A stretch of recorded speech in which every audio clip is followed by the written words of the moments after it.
earthquake with it.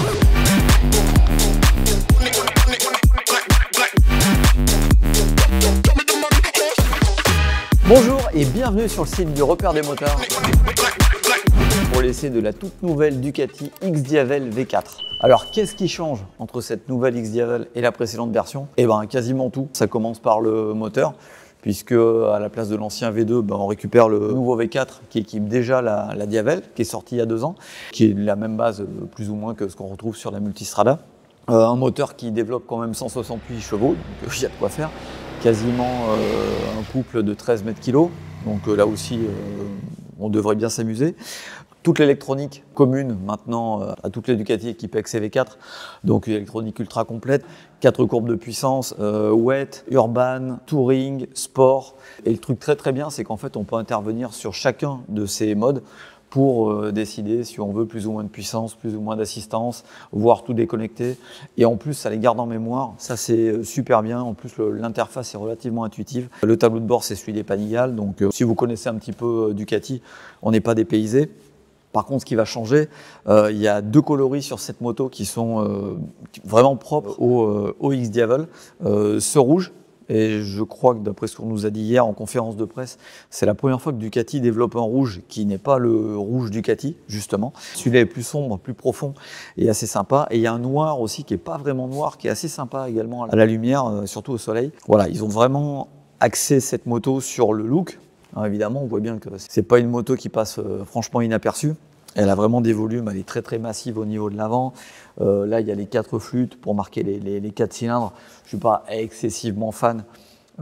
Pour ceux à qui ça ne plaît pas et qui ont les moyens, il y a une ligne complète racing à Krapovic qui est absolument superbe avec 4 sorties en long qui, paraît-il, fait un bruit magnifique et qui fait gagner 11 chevaux. Évidemment, elle n'est pas street légale.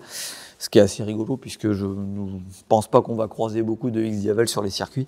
Mais ceci est juste une petite aparté. À part ça, la bécane, esthétiquement, moi j'aimais déjà bien l'ancien modèle. La nouvelle est un petit peu dans la même lignée. On retrouve un monobras oscillant qui dégage parfaitement une jante super belle.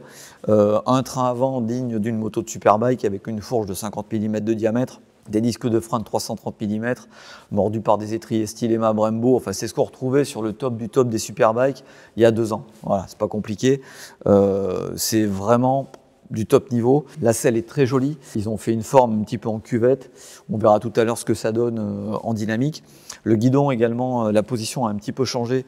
Le guidon est un petit peu plus près, un petit peu plus bas par rapport à ce qu'on trouvait sur l'ancienne X-Diavel. L'air pose-pied en avant, c'est toujours ce qui fait la spécificité du modèle X.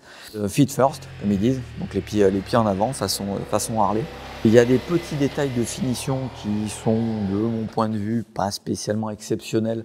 Les petites soudures, quand on regarde sous l'échappement, où on voit le catalyseur, pas super heureux. Petit fil qui traîne autour du moteur, c'est pas non plus ultra choquant, mais là on est quand même sur un billet de presque 30 000 €, donc je fais un petit peu gaffe à ça. Par contre, tout le reste, l'ajustage des plastiques, c'est super beau. L'équipement, on l'a vu, il est juste ultra complet. Maintenant, ce que je vous propose, c'est d'aller faire un petit tour, de voir un petit peu ce que ça donne en dynamique. Et puis, on se retrouve tout de suite pour le débrief. Et bienvenue à bord de la nouvelle X-Diavel V4. J'avais un bon souvenir en fait de la précédente X-Diavel. J'aimais bien le caractère du bicylindre. Sur l'ancienne X-Diavel, le fait d'avoir changé la répartition des masses, d'avoir mis la pose-pied en avant, faisait qu'on sentait davantage le pneu arrière, la moto tournait un peu en 2 fois. On sentait qu'on avait une moto vraiment longue.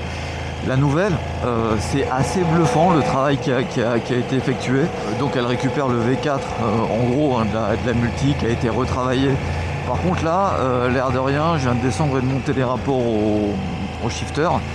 Il n'y a pas d'à-coup, il n'y a absolument rien. Elle se conduit d'une main. Elle est vraiment équilibrée, vraiment facile à prendre en main. Base de selle, alors une selle qui est assez creusée. Moi je suis calé dedans, je suis très bien. Position des jambes, je trouve ça assez sympa. Pas trop plié, le fait que ce soit en avant. Au début on cherche un peu l'air pose-pied quand on n'est pas habitué, mais en fait c'est pas extrême non plus, donc je trouve que c'est bien fait. Le guidon également, la position du guidon a été modifiée pour être un peu plus naturel. Il est un peu plus proche, un peu plus bas. Le caractère du V4 correspond assez bien à cet usage en fait, parce qu'il est plus rond que le V2. On peut descendre un peu plus bas dans les tours. Par contre ça reste Pour ceux qui sont habitués à des Harley ou à des Indian, qui se régalent vraiment dans les très très bas régimes, où même les cognements du moteur sont super agréables, et ben là non, quand on descend sous les 4000 tours, ça se met à cogner. C'est même pas que ça cogne, c'est que ça balance vraiment des grosses vibrations, surtout à l'arrière de la selle. Et on sent qu'en fait on fait pas plaisir à la mécanique.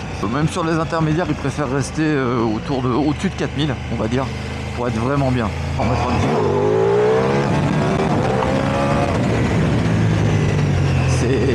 C'est bluffant, hein. Les chevaux sont là, le couple est là. J'adore l'agrément de ce V4 en fait. Ça tracte. Mais surtout le châssis suit en fait, c'est ça qui est bluffant. Donc ouais, la plage de régime elle est quand même assez dingue. Là je suis à 3000, 3005. Alors bizarrement quand on est bien sur les intermédiaires, là je suis en 3e, j'ai pas les grosses vibrations dont je vous parlais. J'en ai des petites, mais c'est sympa, c'est pas quelque chose de désagréable. Voilà, ça frotte un peu quand même. Mais la garde au sol est correcte, hein. Voilà, faut déjà remettre un petit peu, c'est pas... Oui, on peut poser la posture au rond-point, mais il faudra quand même le chercher. C'est une moto en fait qui est étonnante parce qu'autant le look est extravagant, autant la prise en main est vraiment facile en fait, c'est assez intuitif. Au bout de 200 mètres, bah, j'étais bien quoi. Il y a évidemment des courbes de puissance. Je suis parti en touring, franchement très bien, facile à gérer, aucun souci. Je suis assez vite passé en sport et le sport est pas du tout caricatural. En sport, 3500 tours en 3e, il n'y a rien de violent, on fait vraiment ce qu'on veut. Mode par mode, ça c'est vraiment top. Si vous décidez d'enlever le contrôle de traction par exemple ou l'anti-wheeling, ça les garde en mémoire. Elle est keyless, donc transpondeur dans la poche.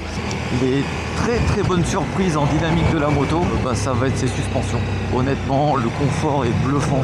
L'amortisseur a récupéré 35 mm de débattement et c'est pas juste pour la frime, ça absorbe très bien les chocs, le passage des ralentisseurs, les chaussées dégradées. Le freinage est top. Pourtant, honnêtement, sur la fiche technique, quand j'ai vu qu'il reprenait celui de la Panigale, de l'ancienne Panigale, hein. Là on n'a pas les étriers pure, mais on a quand même du styléma sur des disques de 330.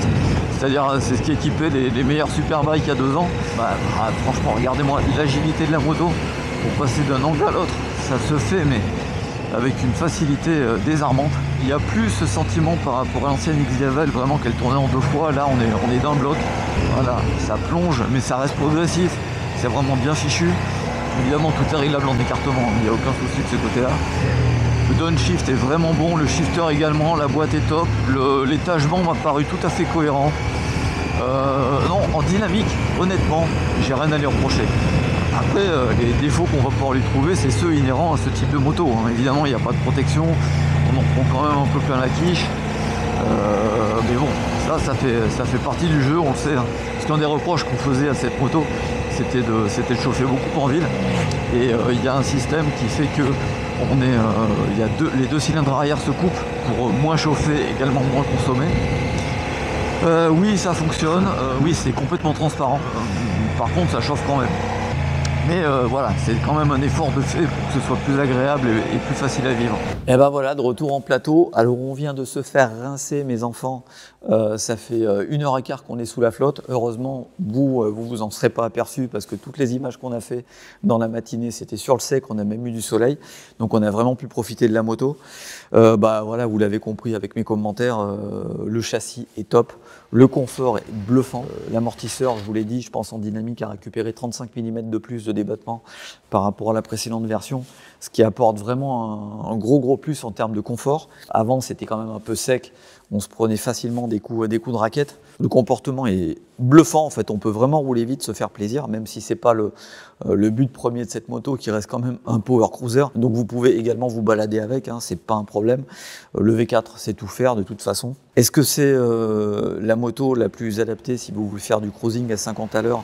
Non, très franchement, à bas régime, vous avez quand même un peu plus, je vais pas dire d'agrément, mais de sensation avec une Indian ou une Harley.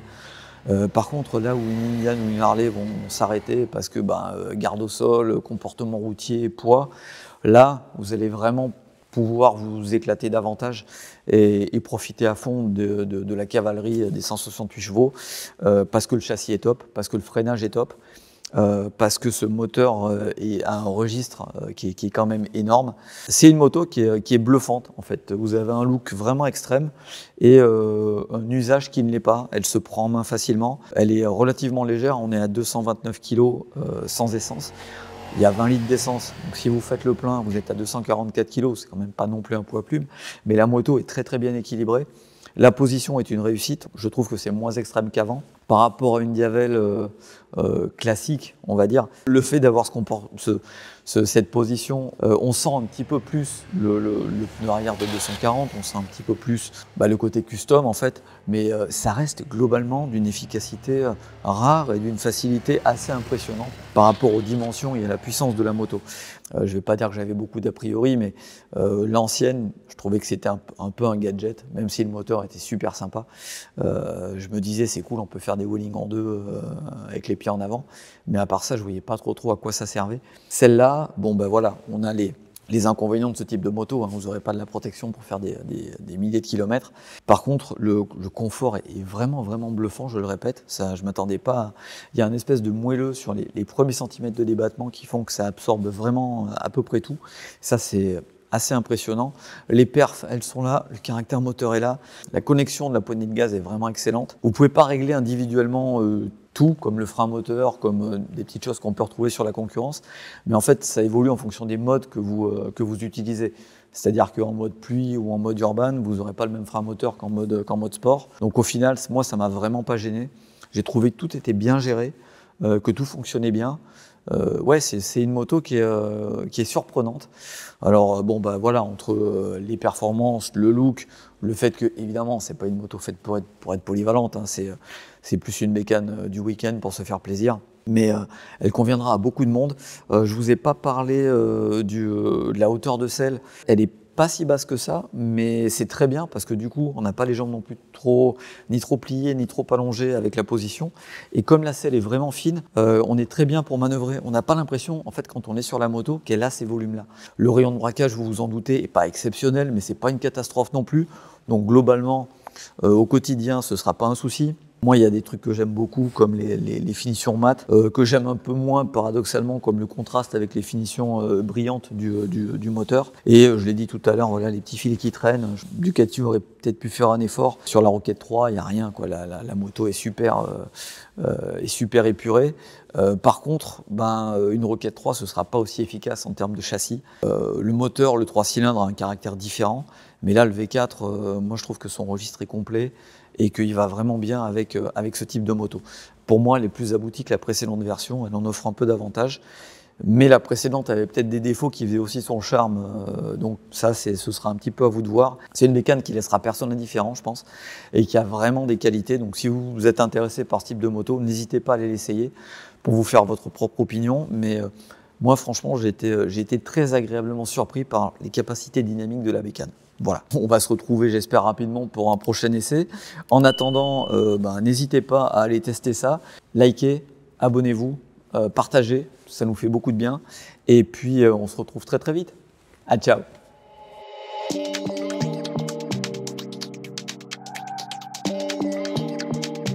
have to understand how things are up here.